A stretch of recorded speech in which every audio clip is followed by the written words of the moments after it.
Hello दोस्तों, welcome to Sleepy Classes. Recently UPSC mains में GS1 का पेपर हुआ है, आपको पता है, और वहां पे ज्योग्राफी का सेक्शन भी है जो कि हम आज डिस्कस करेंगे। लेकिन यहाँ पे I want to focus on couple of things ना, बहुत इंपॉर्टेंट है इररिस्पेक्टिव ऑफ कि आपने कंटेंट पढ़ा है या नहीं पढ़ा है, उस समय आपको क्या सोचना चाहिए था, ये बहुत इंपॉर्टेंट है। ऑल्सो आप जब भी मेंस लिखने लगे, बहुत इंपॉर्टेंट है to develop a line of thought कि सोचना क्या चाहिए हमें। डेफिनेटली स्ट्रक्चर कंटेंट पे फोकस रहता है, बट एक थॉट को भी बनाना जरूरी है। एंड अपार्ट फ्रॉम, एक बार आप लाइन ऑफ थॉट पे काम कर लें, कंटेंट पे काम कर लें, बहुत जरूरी हो जाता है to enrich your answer. For example, आपने कोई कॉन्सेप्ट लिखा, right? But there will be certain point or two जो कि अगर आप लिखते तो आपको वो 1-1.5 नंबर एक्स्ट्रा मिल जाता। Imagine अगर 8 सवाल हैं ज्योग्राफी के एंड आपको 8 नंबर एक्स्ट्रा मिल जाए तो आपकी रैंक कहां से कहां तक जो है पहुंच जाएगी। Which means कि बहुत इंपॉर्टेंट है कंटेंट को एनरिच करना। So once I discuss the line of thought, once I discuss the basic structure, I will also discuss कि क्या ऐसा है जो आपके आंसर को एनरिच कर सकता है। The questions that we discuss here today, ये आपको एनीवे भी हेल्प करेंगे कि इन जनरल आपको आंसर्स अपने बेटर कैसे करने हैं। तो चलिए पहला क्वेश्चन बढ़ते हैं। Discuss the natural resource potentials of Deccan trap. So trap basically igneous rock से एसोसिएटेड होता है। अब यहां पे एक लाइन ऑफ थॉट क्या होना चाहिए कि मैंने डेक्कन ट्रैप के बारे में क्या पढ़ा है, राइट? अब अगर आप प्रेप कर रहे हैं तो आप देखोगे इस रीजन के लिए आपने जब इंडियन ज्योग्राफी पढ़ी होगी, आपने सॉइल का टॉपिक पढ़ा होगा, आपने वेजिटेशन पढ़े होंगे, आपने रिवर्स पढ़े होंगे, आपने फिजियोग्राफी पढ़ी होगी एंड आपने कुछ मिनरल्स के बारे में भी पढ़ा होगा। Art all these things your natural resources? यहां पे हम गलती क्या करते हैं, यहां पे हम सिर्फ मिनरल्स पे फोकस करते हैं बिकॉज क्वेश्चन नेचुरल रिसोर्स कहता है, but soil natural resource, vegetation natural resource, reverse जो कि इस वजह से उस रीजन में बह रही हैं या their consequence of the physiography of that region, तो ये सब भी तो नेचुरल रिसोर्सेज हैं। So the moment you think about any region, आपको ये सोचना चाहिए कि आपने किताब में क्या पढ़ा है। तो 11वीं क्लास की किताब में ये सारे टॉपिक्स जो हैं, at least the first 4 they are available और आपको वो जो है पता होने चाहिए। ठीक है जी, तो यहीं से आई होप आपको अब अपना आंसर जो है समझ आना शुरू हो गया है कि उसकी डायरेक्शन क्या होनी चाहिए। देखिए, सॉइल की अगर हम बात करें तो मैं आपको दिखाती भी हूं, डेक्कन प्लेटू। आप आंखें बंद करके बता सकते हैं, everybody would have studied this, जिसने ये इस बार मीन्स दिया है कि ब्लैक सॉइल होती है यहाँ पे। जब आप कॉटन एज एन इंडस्ट्री भी पढ़ते हैं तो आप पढ़ते हैं ब्लैक सॉइल आइडियल है कॉटन के लिए। एंड नॉट ओनली दिस, जब हम बाकी क्रॉप्स पढ़ते हैं लाइक शुगर केन, तो आप देखेंगे रिसेंटली महाराष्ट्र ने शुगर प्रोडक्शन में यूपी को भी सरपास कर दिया है। तो शुगर केन प्रोडक्शन यहाँ बहुत ही बढ़िया होती है, ग्राउंडनट भी यहाँ पे ग्रो होता है। तो कहीं ना कहीं एग्रीकल्चर के पर्सपेक्टिव से भी ये रीजन काफी ज्यादा रिच है। एंड नॉट ओनली दिस, आप देखिए इस रीजन में रिवर्स बहुत ज्यादा हैं, गोदावरी, कृष्णा। इन रिवर्स पे हाइड्रोइलेक्ट्रिक पोटेंशियल बहुत ज्यादा है, हाइड्रो पावर प्रोजेक्ट्स एग्जिस्ट करते हैं, आप जरूर उनके एग्जाम्पल दीजिए। अपार्ट फ्रॉम दैट आप देखेंगे कि यहां पे इरिगेशन प्रोजेक्ट्स भी एग्जिस्ट करते हैं। नाउ ये तो एक बेसिक पॉइंट है जो आपको डेफिनेटली नहीं भूलने थे। ऑल्सो वेजिटेशन, यहां पे आप देखेंगे लोअर डेक्कन प्लेटू में कुछ स्पेसिफिक वेजिटेशन है जिनका भी इकोनॉमिक पोटेंशियल बहुत ज्यादा है। नाउ विंड एनर्जी की जब हम बात करें, राइट, ये थोड़ा सा फारफेच्ड होता है जब आप एनर्जी का टॉपिक पढ़ते हैं। आपको पता है कोस्टल रीजन्स में constantly wind energy power projects लगाने की कोशिश की जाती है। गुजरात, महाराष्ट्र, तमिलनाडु, बहुत ज़्यादा विंड एनर्जी पोटेंशियल है यहाँ पे। तो आपकी इस लिस्ट में जो है हम विंड एनर्जी को भी जो है जोड़ सकते हैं। एंड नॉट ओनली दिस, जब भी आप डेक्कन ट्रैप की फॉर्मेशंस की बात करोगे तो सबसे पहला थॉट हमें क्या आना चाहिए कि ये तो इग्नियस रॉक्स है, ये तो लावा से बनी है ना। अर्थ की इंटीरियर में डेफिनेटली बहुत सारे मिनरल्स एग्जिस्ट कर रहे हैं। The moment lava comes out, minerals भी उसके साथ बाहर आ रहे हैं इस रीजन में, इसलिए कुछ ना कुछ मिनरल्स भी मिलेंगे। अब कौन से मिनरल्स मिलेंगे? अब ना हमारी एक स्पेसिफिक टेंडेंसी होती है towards coal and iron, right, कि कोल एंड आयरन तो चलो होगा, या कोल एंड पेट्रोलियम तो होगा, ये सब जगह होता है। ध्यान रखना, लॉजिकली कभी कभी हम गलत हो सकते हैं। फॉर एग्जाम्पल, कोल कैसे बनता है? फॉसिल से बनता है। जब बहुत साल तक आपके ट्रीज जो है under the influence of temperature, pressure रहते हैं, after millions of years they get converted into coal. अब दिक्कत क्या है, ये पूरा रीजन जो है जब इनिशियल फॉर्म हुआ था, this was made up of igneous rock. Igneous rock का कैरेक्टरिस्टिक्स क्या है, क्योंकि इसका सामान directly from the interior of the earth आता है, फॉसिल तो एग्जिस्ट ही नहीं करते, तो इसकी फॉर्मेशन के समय में डेफिनेटली यहाँ पे कोल एग्जिस्ट नहीं किया होगा। तो क्योंकि इग्नियस रॉक का कैरेक्टरिस्टिक्स ही यही है कि फॉसिल्स यहाँ कम मिलते हैं, फॉसिल्स ज्यादा कहाँ मिलते हैं, सेडिमेंट्री रॉक्स में। क्यों? क्योंकि वहां पे लेयर बाय लेयर जो है सामान बना होता है। So every layer can have their own fossils. Now although initial times पे कोल नहीं रहा होगा, लेकिन इवेंचुअली तब से बहुत ज्यादा साल हो चुके हैं एंड इवेंचुअली इन लेयर्स के ऊपर जो है डेफिनेटली कोल की फॉर्मेशन हुई है। इसीलिए यहाँ कुछ स्पेसिफिक पॉकेट्स होंगे जहां पे कोल पाया जा सकता है। उनमें से एक या दो का एग्जाम्पल आप यहाँ पे दे सकते हैं। तो अगर हम इसको आंसर करने की कोशिश करें तो मैंने आपको बताया सॉइल, ब्लैक सॉइल की बात कर सकते हो आप, कॉटन से जुड़ा हुआ है। एग्रीकल्चर की बात कर सकते हो, sugarcane, groundnut. River system which is actually consequence of the physiography, right. तो यहां पे आप कर लीजिए कृष्णा एंड गोदावरी, राइट। तो कृष्णा गोदावरी में आप देखेंगे इनका अपना हाइड्रोइलेक्ट्रिक पोटेंशियल है, हाइड्रो पावर प्रोजेक्ट्स हैं, उनके आप एग्जाम्पल दे सकते हैं, राइट। इरिगेशन प्रोजेक्ट्स का एग्जाम्पल दे सकते हैं। कृष्णा रिवर पे आप कोयना पावर प्रोजेक्ट का जो है एग्जाम्पल दे सकते हैं। विंड पोटेंशियल की बात कर सकते हैं आपकी गुजरात, महाराष्ट्र, इनमें बहुत ज़्यादा इंस्टॉल्ड कैपेसिटी ऑलरेडी एग्जिस्ट कर रही है, राइट। वेजिटेशन की आप बात कर सकते हैं कि सदर्न डेक्कन प्लेटू में जो है साल पाया जाता है, साल भी जिसे कहते हैं, जो कि ड्यूरेबल टिम्बर है जिसको शिप बिल्डिंग फर्नीचर में यूज किया जाता है। जहां तक मिनरल्स की बात है, एग्जांपल्स आप याद कर सकते हैं ऑयल एंड गैस के लिए अंकलेश्वर एंड हालिसा oil field and Wardha coal field. जैसे मैंने आपको बताया कुछ स्पेसिफिक पॉकेट्स हो सकते हैं कोल के, सब जगह नहीं मिलेगा। कुछ जो ऐसे मिनरल्स हैं जो कि क्रिस्टलाइज फॉर्म में आज एग्जिस्ट करते हैं, ओलिवाइन, पायरोक्सिन्स जो है, इनको भी आप कोड कर सकते हैं। तो इनको आप डेफिनेटली याद कर लीजिए। रीजन दे बीइंग कभी कभी ऐसे क्वेश्चंस आपको, ट्रिकी क्वेश्चंस प्री में भी आते हैं और आंसर वहां दिया होता है, आपको जो है मार्क करना होता है। So remember these points, they will help you get a good answer. तो अगर आप देखें 10 नंबर का क्वेश्चन है, यानी कि 150 शब्द, तो बहुत ज्यादा बढ़िया आपके पास यहाँ पे पॉइंट्स आ चुके हैं। हर एक पॉइंट की अपनी हेडिंग है, कुछ आप और एग्जाम्पल कोट करेंगे। ना कंटेंट कैसे इनरिच होगा, सबसे पहली चीज आपको डायग्राम बनाना पड़ेगा डेक्कन ट्रैप का।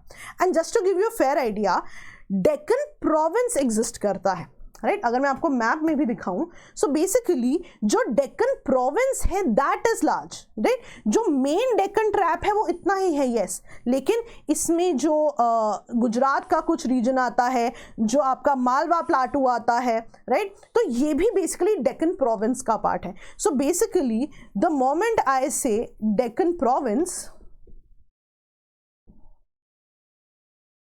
राइट, इसमें आप देखोगे मेन डेक्कन प्लाटू आएगा, राइट, इसमें आप देखोगे मालवा प्लाटू आएगा, राइट। सिमिलरली आप देखोगे गुजरात के भी कुछ रीजन्स आएंगे। Also just to give you perspective, plateau को नहीं पता कि यहाँ पे जो है आपकी जो है मैप हो गया है एंड, हमें लगता है कि बस यहीं तक है, ऐसा नहीं है। आगे जो पानी का रीजन है वहां पे भी आप देखोगे डेप्थ तक जो है ये रीजन्स एग्जिस्ट करते हैं, राइट। तो तभी आप देखोगे इवेंचुअली हमें जो है जो आपके पानी के अंदर वाले रीजन्स हैं, यहाँ से भी हमें मिनरल्स मिलते हैं। क्यों? Because it doesn't and here, यहाँ आगे डेप्थ तक भी ये जाते हैं, क्योंकि उनको नहीं पता ना कि आपका मैप यहाँ खत्म हो गया। सो दैट्स ऑल्सो पर्सपेक्टिव जो कि आपको सोचना चाहिए, ठीक है जी। सो द थिंग भी कि आप डायग्राम जरूर बनाएं and when you start the question, now एक सिंपल तरीका स्टार्ट करने का क्या हो सकता है, ये आप डेफिनेटली सिंपल शब्दों में शुरू कर सकते हैं कि डेक्कन ट्रैप्स जो है ये लार्ज इग्नियस प्रोविंसेस हैं, जो कि आप स्पेसिफिक रीजन्स बता सकते हैं, वहां एग्जिस्ट कर सकते हैं। एक बेटर वे क्या है कि आप बताएं कि फॉर्मेशन ऑफ जो डेक्कन ट्रैप्स है डेफिनेटली इग्नियस इन्फॉर्मेशन है, राइट। फिर आप लिख सकते हैं क्रिटेशियस एरा में फॉर्म हुए थे, जो कि मीजोइक एरा का लास्ट समय है। तो आप उसकी फॉर्मेशन के बारे में लिख सकते हैं कि क्रिटेशियस एरा में जो है ये जो प्रोविंसेस हैं यहाँ की फॉर्मेशन हुई थी। और यहाँ पे एक थ्योरी है मैंटल प्लूम्स से एसोसिएटेड, वो भी आपको पता होनी चाहिए। मैंने रिसेंटली एक फ्यू मिनट सीरीज भी लिया है मैंटल प्लूम्स पे, आप जो है मैंटल प्लूम स्लीपी क्लासेस करके उसको देखिए, आप डेफिनेटली जरूर कुछ सीखेंगे। तो मैंटल प्लूम से बेसिकली क्या हुआ है, बेसिकली तो होता क्या है, मान लो कि आपके वोल्केनोस की बात करें हम, तो अर्थ में आपको पता है मैंटल में मैग्मा जो है एग्जिस्ट कर रहा है, राइट। अब ये जो मैग्मा है सब जगह इसका सेम टेम्परेचर तो नहीं है, तो कुछ ऐसे रीजन्स होते हैं जो कि बहुत ही ज़्यादा हीटेड होते हैं दैन उनका आसपास का मैग्मा, बिकॉज हीटेड बहुत है, बहुत एनर्जी है, तो ये आते भी उतनी ही प्रेशर से हैं बाहर की तरफ। तो इन रीजन्स को आप कहते हो मैंटल प्लूम्स। तो इंडियन ओशन में there is something called Reunion Island, right. वहां पे भी ये मैंटल प्लूम एग्जिस्ट करता है। जिन जिन रीजन्स पे ये मैंटल प्लूम एग्जिस्ट करते हैं उनको जो है हॉटस्पॉट्स कहते हैं, कैटेगोरिकली वोल्केनिक हॉटस्पॉट्स। तो एक ऐसा हॉटस्पॉट जो है रीयूनियन आइलैंड पे एग्जिस्ट किया था, और यही आइलैंड का जो हॉटस्पॉट है यही आगे बढ़ते बढ़ते, यानी कि ये जो वोल्केनोज है यही आगे बढ़ते हुए मूव करते हुए इंडिया के डेक्कन ट्रैप्स पे भी इनका इम्पैक्ट रहा है। So you can actually talk about igneous rocks, Cretaceous period and ये जो है रीयूनियन आइलैंड के मैंटल प्लूम से बने हुए प्रोविंसेस है। That is very very good answer, right. आपको मैक्सिमम मार्क्स मिलेंगे, बट इसके लिए प्रेपरेशन भी वैसी ही करनी पड़ती है। तो अभी के लिए आप इन्हें याद कर लीजिए सो दैट कभी भी you have to write something associated with this, आप कभी भी इन चीज़ों को गलत ना करें। तो कंटेंट एनरिचमेंट पे हम जरूर फोकस करेंगे। Next point, discuss the meaning of color coded weathering warnings for cyclone prone areas given by IMD। Now अगर आप इनकी ऑफिशियल वेबसाइट पे जाएंगे सिर्फ 3 ही कलर्स दिए हुए हैं, right. Cyclone alert yellow, cyclone warning orange, post landfall outlook red. Now ध्यान दीजिएगा, फर्स्ट है आपका कलर ग्रीन, राइट। ये जो है प्री साइक्लोन वॉच है जो 72 आवर्स पहले दिया जाता है। देन 48 आवर्स पहले, 24 आवर्स पहले, 12 घंटे पहले again cyclone alert, cyclone warning and post landfall outlook. तो cyclone alert, warning and landfall के लिए येलो, ऑरेंज और रेड कलर जो है होता है। अगर आप डिफरेंशिएट भी करना चाहें, प्री साइक्लोन वॉच में आपको बताया जाता है कि क्या ट्रॉपिकल साइक्लोन इंटेंसिफाई होगा, कौन सी कोस्टल बेल्ट को जो है हिट करेगा। द नेक्स्ट वार्निंग 48 आवर्स पहले आप देखेंगे कि वो वार्निंग दी जाती है कि क्या इंटेंसिटी हो सकती है, राइट। और फिशरमैन जनरल पब्लिक को जो है वार्निंग दी जाती है। थर्ड वार्निंग की जब बात आ गई तो आपको बताया जाता है कि कहाँ लैंडफॉल हो सकता है, राइट। कितनी एसोसिएटेड रेनफॉल हो सकती है, कितनी विंड होगी और कितना स्टॉर्म यहां पर आ सकता है, राइट। 12 घंटे पहले एक्सपेक्टेड टाइम बता दिया जाता है लैंडफॉल का कब होगा, एंड अकॉर्डिंगली जो है पीपल कैन इवैक्यूएट और try to mitigate the issue. Now जितना सिंपल ये लग रहा है 10 मार्क्स में, उतना ही मुश्किल है यहाँ पे एक्स्ट्रा मार्क्स लेना। व्हाई? बिकॉज हम गलती क्या करेंगे, हम सिर्फ कलर्स बता देंगे और बेसिक पॉइंट्स बता देंगे। यहाँ पे बहुत इंपॉर्टेंट है whenever you start the question talk about cyclone, कि ये इंटेंस जो है लेट्स से साइक्लोनिक विंड्स यहाँ पर रहती हैं, और देखा जाता है कि स्पेलिंग ठीक कर लीजिए, राइट, कि साइक्लोन्स जो है एट टाइम्स जो है डिजास्टर भी कॉज कर सकती है। इनका landfall actually eight times disaster जो है रह सकता है। इसीलिए ज़रूरी है कलर कोडिंग होना, सो दैट लोग जो है इसको पहचान सके कि अभी कौन सी स्टेज पे है, राइट। तो हमेशा ही आपका जो इंट्रोडक्शन है इट शुड टॉक अबाउट कि नीड क्यों रही कलर कोडिंग की, why is there a need to inform people, why is there a need to categorically colour code, right. कितने ऐसे लोग हैं जिनको ये गाइडलाइंस पता होंगी, लेकिन if there is a colour code it is easier for them to communicate. तो कहीं ना कहीं ये बात करना जरूर इंपॉर्टेंट है। If you do not talk about it in the intro तो आपको एक्स्ट्रा मार्क्स नहीं मिलते, 1 मार्क या 1.5 मार्क, जो कि आपको रैंक की तरफ ले जाता है। So try doing that. Now example की अगर हम बात करें, अगर आपको लग रहा है कोई रिसेंट साइक्लोन न्यूज़ में रहा है जहां पे आपने देखा हो कि वार्निंग्स इशू की गई जो न्यूज़ में रही है, आप बात कर सकते हैं। अगर आप न्यूज़ में चेक करेंगे तो रिसेंटली साइक्लोन यास के समय पे उड़ीसा, आंध्रा में जो है वार्निंग्स दी गई है। ना एक और तरीका क्या हो सकता है इस क्वेश्चन को अटेम्प्ट करने का, कि आप क्लाइमेट चेंज से शुरू कर सकते हैं। कि यूजुअली देखा गया था, अगर आप इंडिया के पेनिनसुलर प्लेटो की बात करें, कि बे ऑफ बंगाल में ज़्यादा ट्रॉपिकल साइक्लोन्स आते थे दैन अरेबियन सी, राइट। थोड़ा सा interesting way of starting the question है, लेकिन ड्यू टू क्लाइमेट चेंज देखा गया है कि अब अरेबियन सी में भी number of cyclones per year जो है बढ़ गए हैं। दैट मीन्स जितने ज़्यादा साइक्लोन्स अब आएंगे उतना ही ज़रूरी हो जाएगा इनके इफेक्ट्स को मिटिगेट करने के लिए प्रिपेयर्ड रहना। इसीलिए भी ज़रूरी हो जाता है to have a basic structure of disaster management guidelines to mitigate the entire thing. Excellent introduction to start with, right. अगर आपको लग रहा है कि आप ऐसा कुछ सोच सकते हैं, ऐसा कुछ लिख सकते हैं, definitely that's a very good thing. आप इनके जरूर नोट्स बनाएं और इन पॉइंट्स को याद रखें, आपको बहुत हेल्प करेंगे आंसर्स लिखने में। ठीक है जी, चलिए नेक्स्ट क्वेश्चन पे आते हैं। Describe the characteristics and types of primary rock, another 10 marker, right. दो चीजें पूछी हैं, कैरेक्टरिस्टिक्स बतानी है और टाइप्स बतानी है, राइट। पहले तो हम बेसिक समझ लेते हैं यहाँ पे हो क्या रहा है, राइट। प्राइमरी रॉक्स क्या होती है? ऐसी रॉक्स जो कि जिनके ग्रेन्स जो है पहली बार जो है फॉर्म हुए होते हैं, राइट, जो कि रॉक साइकिल बिगिन कर रही हैं, जो कि आपकी क्या होंगी? इग्नियस रॉक्स होंगी। इग्नियस रॉक्स है तो कैसे बनी होंगी? Cooling and crystallisation of magma से। और इग्नियस रॉक का एक बहुत इंपॉर्टेंट कैरेक्टरिस्टिक्स क्या होता है? बिकॉज इनका सामान directly interior of the earth से आया होता है, जो आपका मैग्मा होता है। इस आप देखते हो यहाँ पे फॉसिल्स बहुत ज्यादा एग्जिस्ट नहीं करते। ये इसके कैरेक्टरिस्टिक्स हैं। यस, मैं आपको आगे बताऊंगी भी इसका स्ट्रक्चर कैसा होना चाहिए, पहले understand the concept. Now what happens is, होता क्या है ना, जब भी हम मैग्मा की बात करते हैं, व्हाई डू वी अज्यूम कि ये अर्थ की क्रस्ट को तोड़ के बाहर आएगा ही? Why should it be? भाई नहीं आना इनको, ये यहीं पे कूल होना चाहते हैं, ऐसी भी तो पॉसिबिलिटी है। नॉट एवरी जो बंच ऑफ मैग्मा है इल कम आउट, नो।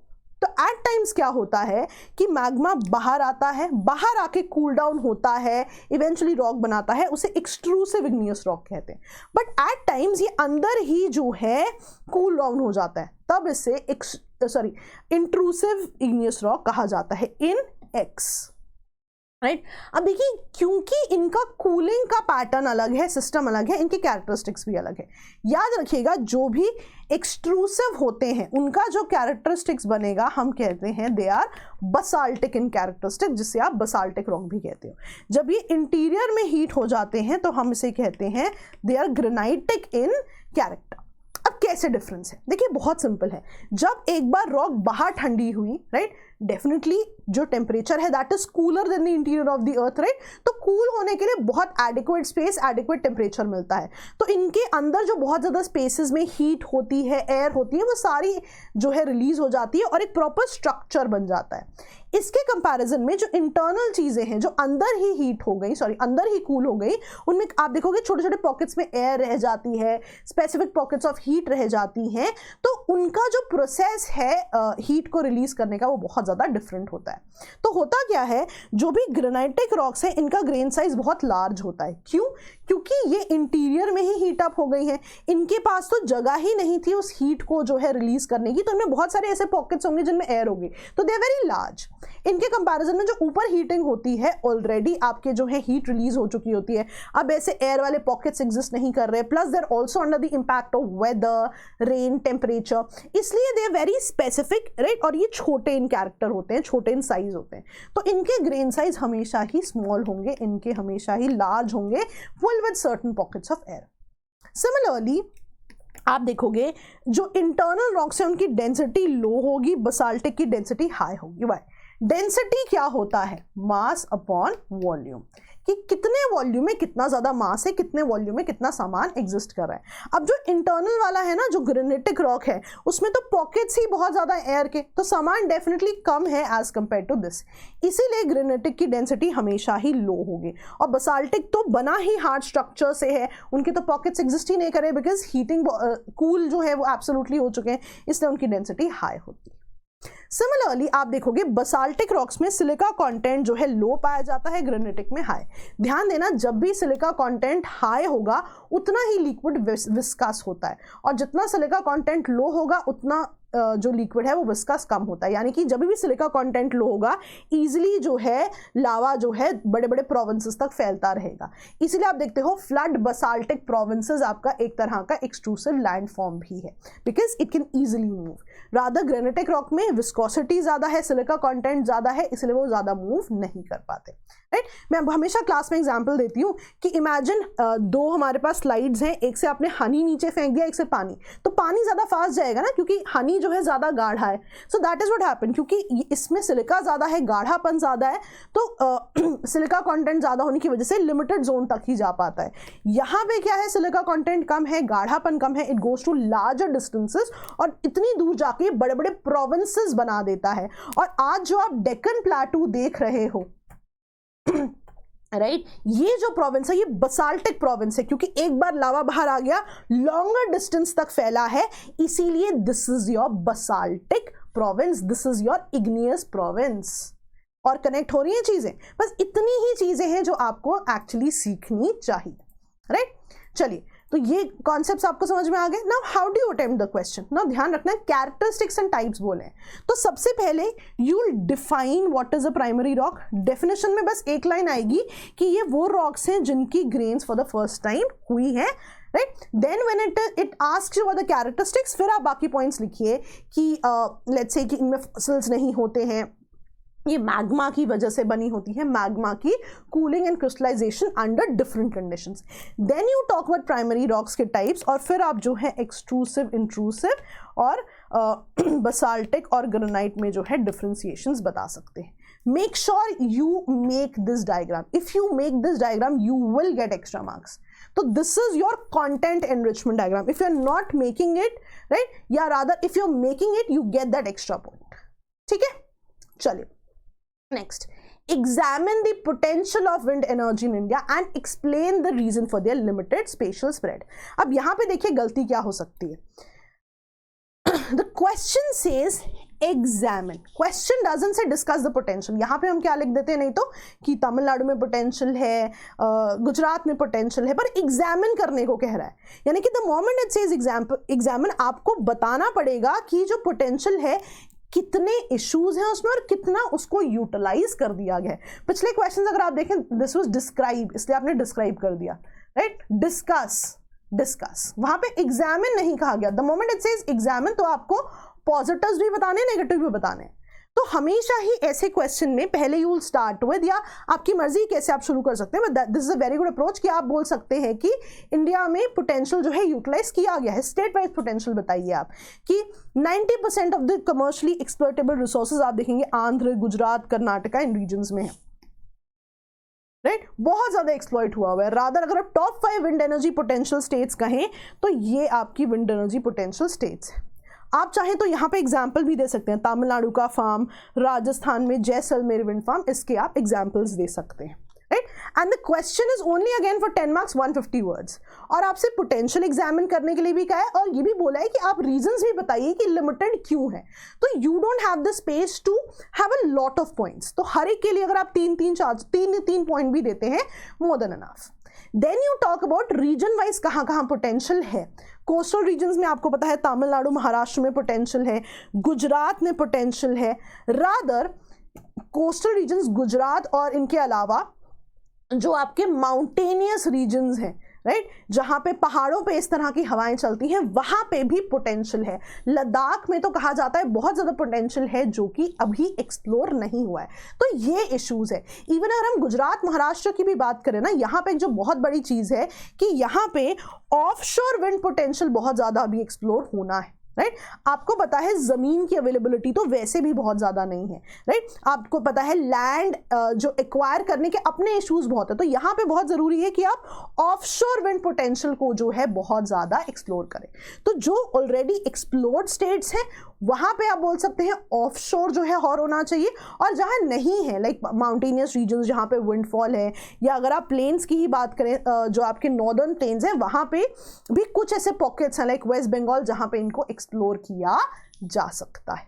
तो बेसिक से पॉइंट्स आप जरूर लिखिए कि कहाँ एक्सप्लोर्ड है, कहाँ आपको लगता है अभी एक्सप्लोर किया जा सकता है। अब क्यों एक्सप्लोर्ड नहीं है, रीजंस क्या है, लिमिटेड क्यों है इसका स्पेशल स्प्रेड। पहला, टोपोग्राफी सब जगह एक जैसी नहीं है, right, it is intermittent in nature. हर जगह जो है इतनी विंड की अवेलेबिलिटी ही नहीं है, राइट। और कई जगह पे है भी, फॉर एग्जांपल राजस्थान या गुजरात को ले लेते हैं, वहां पे विंड इतनी अवेलेबिलिटी क्यों है, बिकॉज वेजिटेशन बहुत ज्यादा कम है, राइट। तो कॉन्स्टेंटली बहुत ज्यादा वहां विंड चलती रहती है। रादर राजस्थान में आप देखेंगे सोलर पोटेंशियल भी उतना ही ज्यादा है, राइट। बट एनीवेज लिमिटेड क्यों है, टोपोग्राफी सब जगह की अलग है। इमेजिन अगर आपको लद्दाख में ये प्लान शुरू करना है, सामान वहां तक लेके जाना अपने आप में कितना बड़ा चैलेंज है। दैट इज वाई इनको एक्सप्लोर अभी बहुत ज्यादा नहीं किया गया है। कोस्टल रीजन्स में इसको ज्यादा एक्सप्लोर किया जा रहा है। इनिशियल कैपिटल बहुत ज्यादा है। जो ऑफशोर नहीं है, मैंने उनको बताया, उनके लैंड एक्विजिशन बहुत ज्यादा है। जहां पे आप देखते हैं इस तरह के प्रोजेक्ट्स लिए जाते हैं, आपको पता है बर्ड्स बहुत ज्यादा अफेक्ट होते हैं विंड मिल से, राइट। इंडिया में सारे कॉम्पोनेंट्स की भी अवेलेबिलिटी नहीं है, आपको जो है इंपोर्ट करना पड़ता है। तो 10 मार्क्स के लिए मोर देन इनफ पॉइंट्स हैं।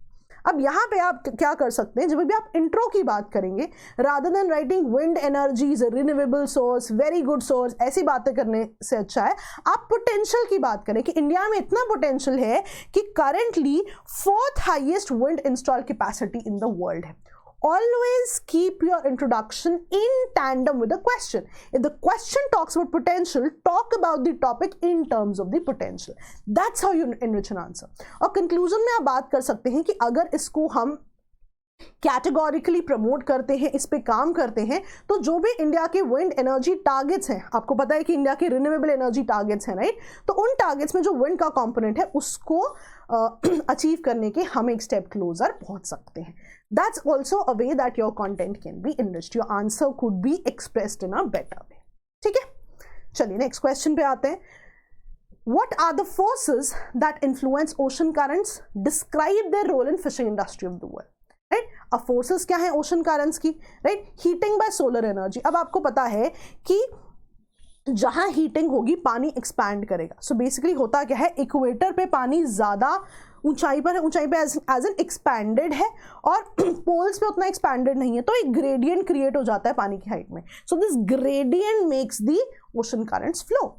सिमिलरली विंड सिस्टम कैसे आप देखेंगे, इक्वेटोरियल करंट्स जो हैं ट्रेड विंड्स के इन्फ्लुएंस में है।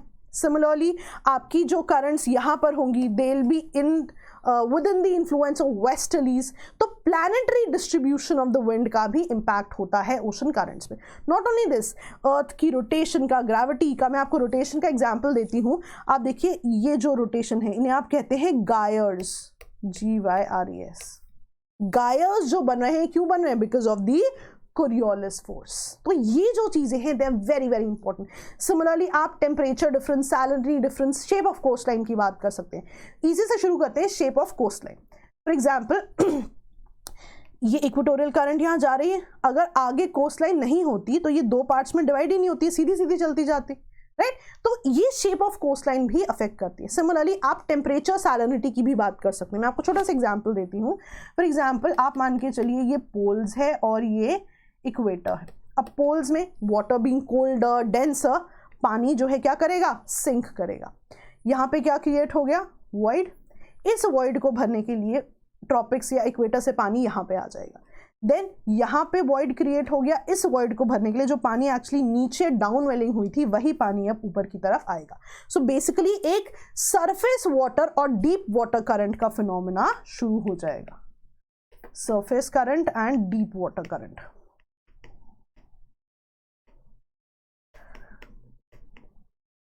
सो बेसिकली ये जो आप करंट्स देखते हो ये सारी सरफेस करंट्स होती हैं, इनकी अपनी कुछ अंडर करंट्स होती हैं जिन्हें आप डीप वाटर करंट्स कहते हो।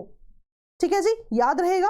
तो ये कुछ आपके फैक्टर्स हैं ना, यू हैव टू इंश्योर कि जहां जहां हो सके आपने एग्जांपल्स देने। मान लीजिए मैंने विंड सिस्टम बताया कि कोई करंट जो है equatorial current under the influence of trade winds है, Gulf Stream under the influence of westerlies है, इनके आप एग्जाम्पल जरूर दें, इन्हीं के मार्क्स हैं, right. Unless you don't give examples आपको बहुत ज्यादा अच्छे मार्क्स नहीं मिलते, क्योंकि ये 15 मार्क्स का क्वेश्चन है, राइट। सिमिलरली अगर मैं अर्थ के रोटेशन की बात करूं तो आप इस पर्टिकुलर गायर का जो है एग्जांपल दे सकते हैं, राइट। अगर आप टेम्परेचर सैलिनिटी डिफरेंस की बात कर रहे हैं, आप जो है डीप वाटर करंट का जो है डायग्राम बना सकते हैं। अगर आप शेप ऑफ कोस्ट लाइन की बात करें तो आप इक्वेटोरियल करंट का जो है, जो मैंने आपको shape of the coast line बताया कि यहाँ पे अगर ब्राजील ना होता तो इनकी शेप डिफरेंट होती, इनके डायरेक्शंस डिफरेंट होते, वो भी आप एग्जाम्पल में कोट कर सकते हैं। ठीक है, चलिए next part of the question says describe their role in fishing industry of the world. Now याद रखना, फिशिंग इंडस्ट्री जो है यूजुअली वहां देखी जाती है जहां पे वार्म और कोल्ड करंट्स मिलती हैं। अब व्हाई इज इट कि वहां पे बहुत ज्यादा फिशिंग इंडस्ट्री देखी जाती है, बिकॉज जहां ये करंट्स मिलती हैं वहां पे आइडियल कंडीशंस होती है फाइटोप्लैंक्टन्स के ग्रो होने की। Now phytoplanktons are considered best fish food in the world. इसीलिए आप देखोगे जहां पे आपकी ओयाशियो और कुरोशियो करंट मिलेगी, right, one of the best fishing grounds, तो जापान के पास बहुत ज्यादा फिशिंग इंडस्ट्री रहेगी। सिमिलरली आप देखोगे लैब्राडोर करंट और गल्फ स्ट्रीम जहां मिलेगी यहाँ पे, right, this is Newfoundland, and again very important fishing ground of the world. Examples देना जरूरी है. So you talk about Japan, you talk about Newfoundland, right? Similarly आप देखोगे जहाँ पे भी ये upwelling होगी, राइट, अपवेलिंग में क्या होता है, डीप वाटर न्यूट्रिएंट्स बाहर आते हैं. तो जहां जहां ये न्यूट्रिएंट्स बाहर आते हैं वहां वहां भी फिशिंग इंडस्ट्री देखी जाती है. तो आप देखोगे पेरुवियन कोस्ट, यहाँ पे बहुत ज्यादा अपवेलिंग होती है, ये वाला फिनोमिना है, यहाँ भी बहुत अच्छी फिशिंग इंडस्ट्री मिलती है. सो आप पेरुवियन कोस्ट का भी एग्जाम्पल दे सकते हो. नॉट ओनली दिस, आप डॉगर बैंक का भी एग्जाम्पल दे सकते हो. सो बेसिकली होता क्या है, गल्फ स्ट्रीम से जब पानी यहाँ की तरफ जाता है, सो बेसिकली ये रीजन जो है बहुत ही ज़्यादा ठंडे होने चाहिए. वाई? बिकॉज डायरेक्ट हवाएं आ रही है आर्कटिक से, लेकिन ड्यू टू गल्फ स्ट्रीम जो कि अपने आप में वार्म करंट है, यहाँ जाने की वजह से देखा जाता है कि यहाँ का टेम्परेचर इतना वार्म हो जाता है कि यहाँ भी फिशिंग इंडस्ट्री एग्जिस्ट कर सकती है. डॉगर बैंक कहते हैं उसे, राइट? तो आप जो है डेफिनेटली एग्जाम्पल्स जो हैं कोट करें. If you don't quote examples तो आपका फिशिंग का जो है कॉन्सेप्ट जो है थोड़ा सा आंसर जो है बहुत बढ़िया नहीं बनता. तो क्योंकि 15 मार्क्स से you have to quote examples wherever you can. Now मैं आपको डॉगर बैंक दिखा रही थी, this is your Doggerland, this is your Newfoundland जिनकी मैं बात कर रही थी. एक और आपका फिशिंग ग्राउंड एग्जिस्ट करता है. सो यहाँ पे फाकलैंड करंट आती है, बनी नहीं हुई, यहाँ पे आप लिख लीजिएगा फाकलैंड करंट. फाकलैंड करंट और ब्राजीलियन करंट जहाँ मिलती है, that is also a very good fishing zone, right?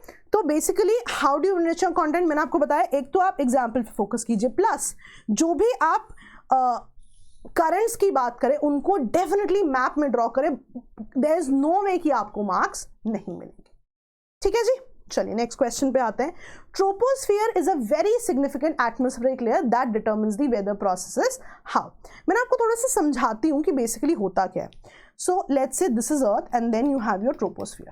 पहली चीज जो है, ग्रेविटी एक लिमिट तक ही एग्जिस्ट करती है, राइट? बहुत दूर तक तो एग्जिस्ट नहीं कर रही. तो जितना भी आपका डस्ट पार्टिकल्स रहेंगे, जो भी सामान रहेगा, वो एक लिमिट तक ही एग्जिस्ट करेगा, maximum of which exist in troposphere, right? यानी कि आप जब क्लाउड फॉर्मेशंस की बात करते हो, आपको डस्ट पार्टिकल्स चाहिए because they act as hygroscopic nuclei जिसके आसपास कॉन्डेंसेशन होती है और पूरा प्रोसेस होता है. सो बेसिकली ये जो डस्ट पार्टिकल्स है, जो पूरा एटमॉस्फेयर है, ये ट्रोपोस्फियर में ही एग्जिस्ट कर रहा है because the entire thing is bound by the gravity.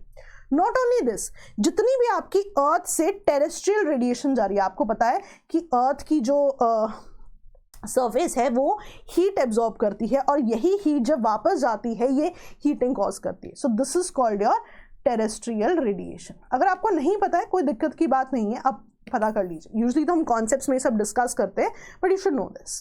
तो टेरेस्ट्रियल रेडिएशन भी यहाँ पे हो रही है, यानी कि जैसे जैसे ऊपर जाते जाओगे there will be some sort of heating going on. Now all I am trying to tell you is कि जब भी हीटिंग होती है हवा ऊपर की तरफ जाती है.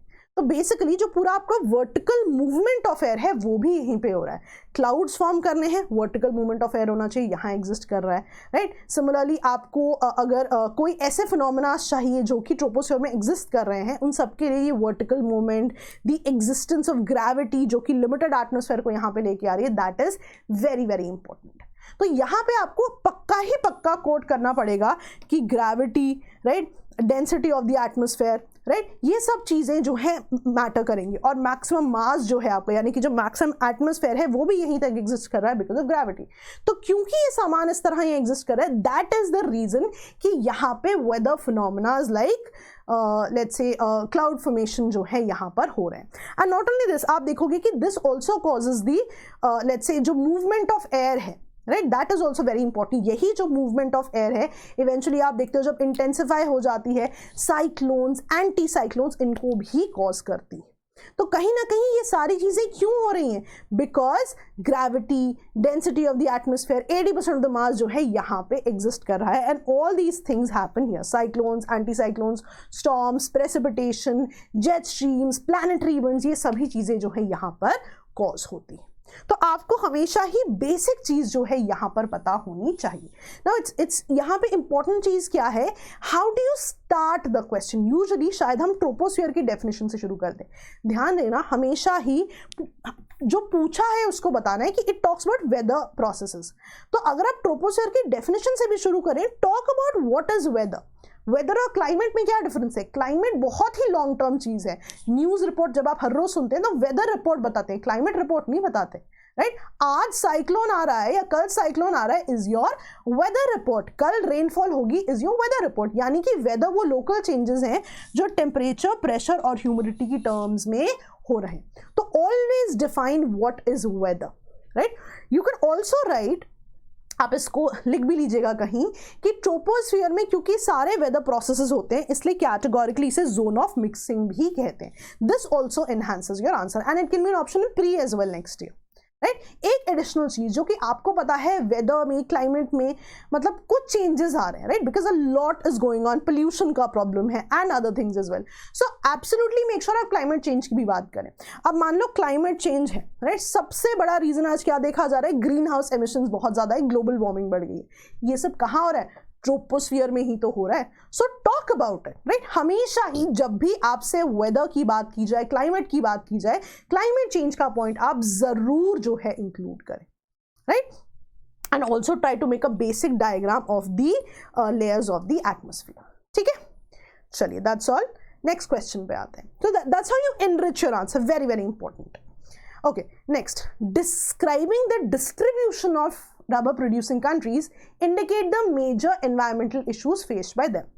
Now, डिस्क्राइबिंग द डिस्ट्रीब्यूशन है, यानी कि आपको सिर्फ ये नहीं बताना कहाँ एग्जिस्ट कर रहे हैं, वहाँ क्यों एग्जिस्ट करें ये भी बताना है। तो कहीं ना कहीं आपको कंडीशंस भी बतानी है। You have to start from the conditions. यहाँ डायरेक्टली नहीं लिखा but you have to talk about it because it says describing the distribution, why it exist there. तो जब भी आप रबर प्रोडक्शन की बात करें आप डेफिनेटली बताएं कि कहाँ कहाँ पे मिलते हैं। तो आप बताइए कि टेम्परेचर बहुत ज़्यादा होना चाहिए, मॉइस्ट क्लाइमेट होना चाहिए, राइट, हैवी रेनफॉल होनी चाहिए। तो आप जो है बताइए कि दो जगह पे बहुत ज़्यादा मिलते हैं। एक जो कॉन्करेंट है हर एक कॉन्टिनेंट में वो है इक्वेटोरियल क्लाइमेट, कि यहाँ तो मिलते ही मिलते हैं, और कुछ ऐसे पॉकेट्स भी हैं जहाँ पे टेम्परेचर अबाउट 25 डिग्रीज हो, रेनफॉल बहुत ज़्यादा हो, वहाँ भी मिलते हैं। तो आप देखोगे थाईलैंड, इंडोनेशिया, इन रीजन्स में, यानी कि कैटेगोरिकली साउथ ईस्ट एशिया में ये बहुत ज़्यादा होते हैं। पर इन जनरल जहाँ जहाँ भी इक्वेटोरियल क्लाइमेट होगा वहाँ वहाँ ये मिलेंगे। तो जो रीजन्स यहाँ पे लिखे हैं उनको आप डेफिनेटली मैप में मार्क करें क्योंकि it asks about the distribution. तो इन कंट्रीज को आपने मैप में जरूर मार्क करना है। अगर आप इक्वेटोरियल क्लाइमेट की पूरी कंट्रीज को भी मार्क करना चाहते हो that's okay, but the focus has to be south east Asia because Thailand, Indonesia top rubber producers हैं। इंडिया की बात करें तो केरला बहुत ज़्यादा जो है टॉप रबर प्रोड्यूसर है। आपको पता है रेनफॉल कितनी ज़्यादा है और टेम्परेचर भी एक स्पेसिफिक वैल्यू से ज़्यादा रहता है, राइट। सो यहाँ पे अगर आपने मैप ड्रॉ कर दिया है, half of your question is done because you drawn the map, you mention the countries and you also mention the directions, sorry conditions. So you start with conditions, you mention the countries and then you draw the map. This is your first part of the question. Second part is environmental concerns क्या हैं faced by these countries. अब ध्यान देना, अगर आप country by country चलो कि Thailand की क्या इश्यूज है, इंडोनेशिया के क्या इश्यूज है, इनके अपने इश्यूज हैं। इंडोनेशिया को तो रिसेंटली अपनी कैपिटल भी बदलनी पड़ी है बिकॉज सी लेवल बहुत ज़्यादा राइज हो रहा है। They recently change the capital to Borneo, right, some particular region on the Borneo island. तो आपको यहाँ पे एक जोग्राफिकल रीजन लेना पड़ेगा, that could be your equatorial climate या इक्वेटोरियल फॉरेस्ट्स। उनका जो है आप इश्यूज जो है बता सकते हैं। अब इन इश्यूज को लिखने का तरीका है, कुछ इश्यूज से देखो इनहेरेंट होंगे वहाँ के, कैसे, इतनी ज़्यादा रेनफॉल है तो क्या होगा, सॉइल से न्यूट्रिएंट्स लीच करेंगे, राइट। इतनी ज़्यादा रेनफॉल है तो आपकी कॉन्स्टेंटली सॉइल मूव करेगी, इरोजन भी होगा। और क्योंकि कॉन्स्टेंटली मैन मेड इश्यूज भी हैं, the day you decided to have rubber production somewhere, आपने क्या किया, वहाँ के फॉरेस्ट को कम किया तो डिफॉरेस्टेशन हुई। Deforestation also increases the inherent issues, soil erosion या फिर leaching of the nutrients, right. Again आप देखोगे यहाँ पे जो जब भी आप रबर प्रोडक्शन की बात करोगे, रबर की प्रोसेसिंग होगी, रबर इंडस्ट्री की प्रोसेसिंग होगी, you will need certain chemicals for it, you will need certain let's say machinery for it, जिससे इन रीजन्स में पोल्यूशन भी बढ़ेगा। और यहाँ पे आप देखोगे रेनफॉल बहुत ज़्यादा होती है इक्वेटर वाले रीजन्स में, है ना, तो वहाँ पे रेनफॉल बहुत ज़्यादा है, वाटर बॉडीज बहुत ज़्यादा है, a lot of people are dependent on it, जो कि एक लॉन्ग टर्म में पोल्यूशन का इशू भी बन सकता है। ऑल्सो एक जो प्रॉब्लम है जब भी इन रेन फॉरेस्ट की हम बात करते हैं, they act as carbon sinks. Carbon sinks कैसे, मान लीजिए कि यहाँ पे पेड़ पौधे बहुत ज़्यादा है, राइट। अब ये पेड़ पौधे फोटोसिंथेसिस करने के लिए, अपना खाना बनाने के लिए क्या करते हैं, जो प्रोडक्ट इन्हें चाहिए वो चाहिए carbon dioxide. isn't carbon dioxide one of the most harmful greenhouse gases? इसीलिए कहते हैं और आप पेड़ लगाइए और कार्बन जो है यहाँ पे स्टोर होगा. So basically if you end up cutting these trees, if you go for deforestation, तो definitely यहाँ पे जो है कार्बन सिक्वेस्ट्रेशन जो है कम हो जाएगी, जो कि क्लाइमेट चेंज का इशू बहुत ही ज़्यादा बढ़ा देगी. अपार्ट फ्रॉम ऑल दिस, जब आप किसी एक लेट्स से इंडस्ट्री पे एक क्रॉप पे फोकस करते हैं, you are actually promoting monoculture. जब भी आप मोनोकल्चर प्रमोट करेंगे डेफिनेटली आपकी सॉइल में न्यूट्रिएंट्स डिप्लीट होंगे. तो जब भी आप इन एनवायरमेंटल इश्यूज की बात करें, उनको इन 3 हेडिंग्स में जो है आप लिखें, definitely that will be a better way of answering your question rather than writing 5 direct points. ठीक है, चलिए last question of the day. Now the question is, mention the significance of straits and isthmus in international trade. Now इस question में the most important thing is map. Do mark the straits, the isthmus that you're talking about in the maps. For example, आपको पता है जब भी हम Hormuz Strait, Bab el-Mandab Strait, Strait of Malacca की बात करते हैं, they're very very significant in terms of oil trade, in terms of water trade, right? Similarly, आप बात करते हैं let's say यहाँ पर स्ट्रेट की, तो it actually acts as a reason जो कि ईस्ट और वेस्ट को एक्चुअली ज्वाइन कर रहा है. अगर ये एग्जिस्ट नहीं करता तो मान लीजिए यहाँ से सामान आना है, बहुत ज़्यादा लंबा रूट हो जाता, राइट. सिमिलरली आप पनामा कनाली देख लीजिए, पहले एग्जिस्ट नहीं करती थी, राइट. तो नॉर्थ से साउथ में अगर आपको टर्न भी करना है तो आपका रूट बहुत ज़्यादा लंबा हो जाता था. सो दैट्स अ कंसर्न. रादर मैं आपको पनामा कनाल के बारे में एक बहुत ही इंटरेस्टिंग चीज़ बताती हूँ. सो बेसिकली बहुत मिलियन ईयर्स पहले है ना, 200 मिलियन ईयर्स पहले नॉर्थ अमेरिका और साउथ अमेरिका तो साथ था ही नहीं, बीच में जो है गैप था, right. So there was a lot of gap here. तो हुआ क्या, इवेंचुअली यहाँ पे वोल्केनिक रीजन्स, वोल्केनिक इरप्शंस हुए, इन रीजन्स में लैंड फॉर्म हुआ. जब वो वोल्केनिक इरप्शंस जो है कूल डाउन हुए, फिर यहाँ पे जो है पूरा का पूरा लैंड बना. अगर ये जोन नहीं होता, एज इन पहले नहीं था, तो जो आपकी ओशन करंट्स है ना, वो उस तरह से एग्जिस्ट नहीं करती थी जिस तरह से आज करती हैं. मैं आपको दिखाती भी हूँ, just telling you an additional thing. For example ये रीजन है, तो ओशन करंट देखिए टर्न क्यों करती है, बिकॉज इनकी फिजियोग्राफी ऐसी है, राइट. अगर फिजियोग्राफी में बीच में जगह ही बहुत थी, बिल्कुल डायरेक्ट पानी फ्लो होता, तो ओशन करंट्स का जो आज फ्लो है ऐसा नहीं होता, राइट. जस्ट इमेजिन अगर पानी यहाँ से टर्न करके गल्फ स्ट्रीम से नॉर्दर्न रीजन्स की तरफ नहीं जाता, तो नॉर्दर्न रीजन्स जो इतने ठंडे होते थे उनमें कभी भी वो वार्मथ नहीं आ सकती थी. और यूके जैसे रीजन्स जहाँ पे आज बहुत ज़्यादा पोर्ट्स हैं या कुछ स्पेसिफिक इंडस्ट्रीज एग्जिस्ट करती हैं, वो नहीं हो सकती थी. सो ये जो पनामा कनाल, पनामा इस्थमस वाला रीजन है, जितना ये ट्रेड के लिए इंपॉर्टेंट है, उतना ही इसका बनना एक लार्जर लेवल पे ओशन करंट्स के लिए, इंडस्ट्री के लिए भी बहुत ज़्यादा इंपॉर्टेंट रहा है. बट एनीवेज मैं आपको थोड़ा सा पॉइंटर्स बताती हूँ. अब स्ट्रेट ऑफ हॉर्मुज की अगर हम बात करें तो आप देखेंगे कि ओपेक मेंबर्स यहाँ से अपना क्रूड ऑयल लेके जाते हैं. दुनिया का 1/3 LNG, 1/6 ऑयल यहाँ से होकर जाता है. मैं आपको दिखाती भी हूँ स्ट्रेट ऑफ हॉर्मुज, राइट. जितने भी ओपेक मेंबर्स हैं, आप देखेंगे बहुत सारे ओपेक मेंबर्स हैं, उनकी a lot of trade happens from here. तो यहाँ पे ना आपका focus has to be on the statistics ना. एग्जाम में नहीं पता होते स्टेटिस्टिक्स, कैसे अपना आंसर जो है बेटर करें. ज़रूरी नहीं है कि आपको पता 1/3 LNG या 1/6 ऑयल है, राइट. तो आप जो है कुछ रेलेवेंट एग्जाम्पल्स लिखिए. आप लिखिए यहाँ पे कुछ करंट एग्जाम्पल्स, लेकिन यहाँ पे इतना ज़्यादा सिग्निफिकेंट है ट्रेड के लिए दैट यहाँ पे पायरेट्स बहुत ज़्यादा है. सिमिलरली स्ट्रेट ऑफ बाब el-मंदाब में भी देखिए तो 4% of the global supply of oil यहाँ से हो रही है. 4% is a large number, right. तो इन चीजों को जो है आप परसेंटेज में बताएंगे, that is what will make this answer very good. लेकिन अगर आपको नहीं पता है, आप करंट एग्जाम्पल दीजिए. Similarly straight of Malacca, straight of Malacca तो शिपिंग के लिए तो इंपॉर्टेंट है ही, राइट. यहाँ से जितना भी ऑयल आ रहा है 4%, 3%, 1/6 LNG, ये ईस्टर्न रीजन्स की तरफ कहाँ से जा रहा है, मलक्का स्ट्रेट की तरफ से जा रहा है. सो मलक्का स्ट्रेट इज तो very very significant. Rather water transportation भी यहाँ से बहुत ज़्यादा होता है. And just to give you an example, अब मलक्का स्ट्रेट में दिक्कत पता क्या है, इसकी ना गहराई बहुत ज़्यादा नहीं है. सो अगर पानी की गहराई बहुत ज़्यादा नहीं होगी तो क्या होगा कि एक स्पेसिफिक वैल्यू के ही या एक स्पेसिफिक डेप्थ की ही वेसल्स यहाँ से जा पाएंगी, राइट। इसको मलका मैक्स कहते हैं कि उससे मैक्सिमम उस वैल्यू से ज़्यादा गहरी वेसल्स यहाँ से जाएंगी ही नहीं, राइट। इसलिए ये भी कोशिश की गई थी कि यहाँ से थाईलैंड से एक नई क्रा कनाल बना दी जाए ताकि ये इशू ही ना आए और ज़्यादा ट्रेड जो है यहाँ से किया जा सके।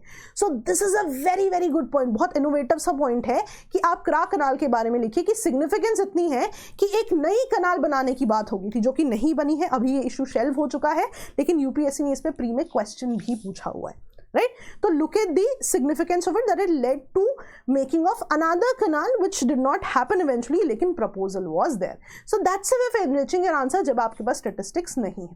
जिब्राल्टर स्ट्रेट की बात कर लेते हैं, राइट। अटलांटिक और मेडिटेरेनियन के बीच में आप देखिए कितनी ट्रेड डायरेक्टली पॉसिबल है, वरना कितनी लंबा आपका जो है प्रोसेस बन जाता। तो जब भी डिस्टेंस की बात आएगी तो आप लिखिए कि इससे इकोनॉमिक कॉस्ट, ट्रांसपोर्टेशन कॉस्ट बचती है, ट्रांसपोर्टेशन ड्यूरेशन भी बचती है, वरना जो सी लेन्स हैं वो बहुत ही ज़्यादा लॉन्ग हो जाती है, right. These things Indian context में बात करें, पाक स्ट्रेट में आप देखेंगे बहुत ज़्यादा प्रोजेक्ट्स की बात होती है so that directly Bay of Bengal तक जो है ट्रेड हो सके और बेसिकली कुछ इस तरह ना आना पड़े, बीच से ही जो है आप ट्रेड कर सकें। Indian context also enhances your answer, right. आप बॉस्फरस स्ट्रेट की बात कर सकते हैं। रिसेंटली जो है टर्की ने इनको बिल्कुल ही बंद कर दिया था कि वॉरशिप यहाँ से वापस नहीं जाएंगी जब रशिया यूक्रेन क्राइसिस हुआ था, और यहाँ से ना वर्ल्ड का 3% जो है लेट्स से जो है एक स्पेसिफिक अमाउंट ऑफ चीज़ें जाती हैं। सो that's a lot, right. 3% of let's say the resources is too much, right. And बहुत ज़्यादा ग्रेन्स भी जाती हैं यहाँ से।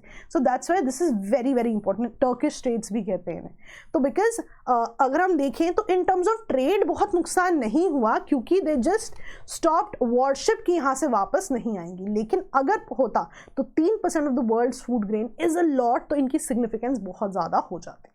तो ये जो पॉइंट्स हैं ये आप डेफिनेटली कोट कर सकते हैं। कितने मार्क्स का क्वेश्चन है ये? 15 मार्क्स का, या मोर देन एनफ एग्जांपल्स। तो even if you quote 5 straits या 4 स्ट्रेट्स इट्स ओके। 2 इस्तिमस जो बहुत इंपॉर्टेंट है, isthmus of Suez and isthmus of Panama, right. Suez canal तो बहुत ज़्यादा न्यूज़ में रही, आपने देखा होगा कि एवर गिवन शिप जो है यहाँ पे स्टक हो गया था, तो डेली ऑलमोस्ट 10 बिलियन ट्रेड का जो है नुकसान हो रहा था। तो बहुत ही इंपॉर्टेंट है बिकॉज जो आपको जितना भी आपको ऑयल भेजना है यहाँ से, राइट, इन रीजन से फ्रॉम अफ्रीका टू यूरोप और यूरोप टू अफ्रीका, सुएज का जो इस्तिमस है very very significant choke point. Similarly Panama, right, you want to send things, this is the easiest route. तो बहुत ज़्यादा जो है ये दोनों पॉइंट्स ही इंपॉर्टेंट आपके लिए हो जाते हैं, राइट। अगेन यहाँ पे भी आप ये पॉइंट ज़रूर लिखिए कि इनसे इकोनॉमिक कॉस्ट और ट्रांसपोर्टेशन ड्यूरेशन भी कम होती है, राइट। एंड ये जो है इंटरनेशनल ट्रेड को ये फीचर्स जो है और ज़्यादा बेटर करते हैं। ठीक है जी, याद रहेगा। अगर आपको इस आंसर को बेटर करना है, you will write all this examples, yes definitely plot the locations on map. जो भी आपको पोजीशंस मिलती हैं आप उनको मैप पे ड्रॉ करें। And most importantly start your question with defining a strait and with defining an isthmus. If you have not defined, definitely आपके मार्क्स कटेंगे। यहाँ पे the idea is to test that. तो आप स्ट्रेट्स को जो है डिफाइन कीजिए, बेसिक एक डायग्राम बनाइए उसका, इस्थिमस को डिफाइन कीजिए, उसका बेसिक डायग्राम बनाइए, यहाँ पे आप लोकेशंस डालिए एंड देन कंटेंट लिखिए। और अगर आपको लगता है और आपको रेलेवेंट एग्जांपल्स आते हैं आप उनको भी यहाँ पर कोट कर सकते हैं। ठीक है जी। So I hope you have learn something new. I hope कुछ नया सीखा हमने, कंटेंट एनरिच किया। तो the entire idea was very simple कि हम कंटेंट तो डिस्कस करें हैं इररिस्पेक्टिव ऑफ आपने पढ़ा या नहीं पढ़ा है, लेकिन how to get more marks भी एक बहुत इंपॉर्टेंट फैक्टर हो जाता है। The presentation, the structure, the content, तो उसी पे फोकस करने की कोशिश की गई है। That's all for the day.